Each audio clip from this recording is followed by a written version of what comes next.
faire toute la correction du TP4 sur la datation de la côte continentale.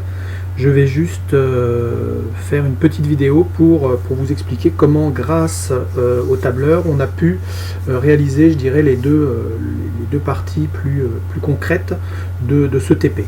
Donc l'idée, c'est de tracer le graphique permettant d'appliquer la datation par la méthode rubidium-strontium.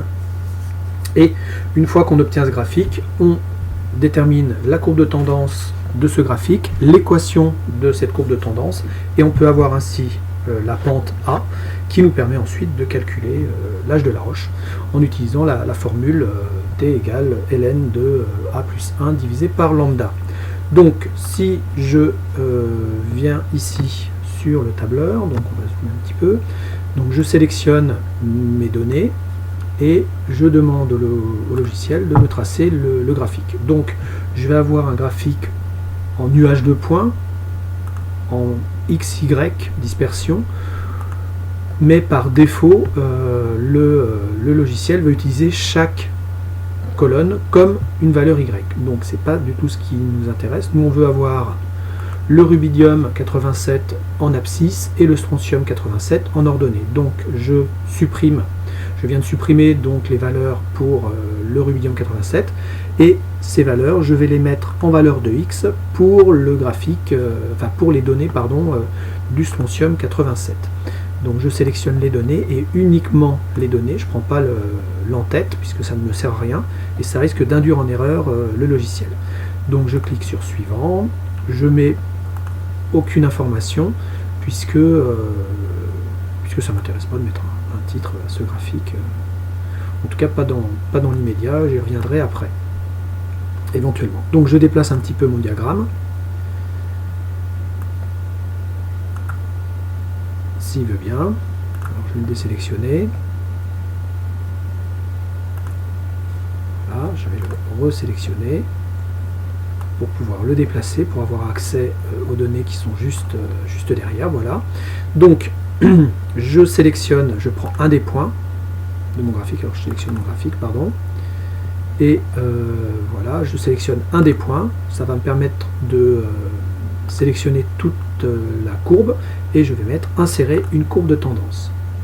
Donc je vais choisir bien sûr une courbe de tendance linéaire, que j'insère tout de suite, et ensuite je vais aller sélectionner ma courbe de tendance, voilà, donc je vérifie bien que mes deux côtés sont bien sélectionnés, je fais un clic droit là encore, et je mets insérer l'équation de la courbe de tendance. J'obtiens donc mon équation, y égale ax plus b, où a c'est bien sûr la pente, c'est surtout ce document, enfin cette information là qui m'intéresse. Donc la pente de la droite, je la copie ici, voilà, dans pente de la droite, donc ça nous donne 0,064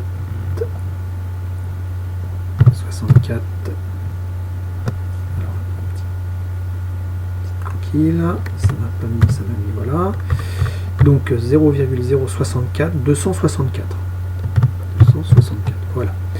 Ensuite je vais donc demander au logiciel de me calculer l'âge de la météorite, et donc je vais reporter en formule de calcul la formule donnée dans le document du TP, c'est-à-dire ln égale pente plus 1 divisé par lambda, en sachant que lambda c'est 1,42 10 moins 11. Donc je vais reporter ça, donc je vais bien cliquer sur égal, je mets ln en majuscule, j'ouvre la parenthèse, donc je mets ma pente, ici je sélectionne, voilà, ça va me le mettre automatiquement, plus 1, le tout divisé par 1,42, exposant moins 11. Entrée, voilà, ça me donne ma valeur, et comme dans la formule j'ai tout de suite intégré une formule permettant de diviser ma valeur trouvée par 1 milliard, parce que là j'ai un résultat en années, donc là ça me donne donc 4,39 milliards d'années. Donc la météorite d'Allende, je sais d'après la méthode rubidium-strontium qu'elle est âgée de 4,39 milliards d'années.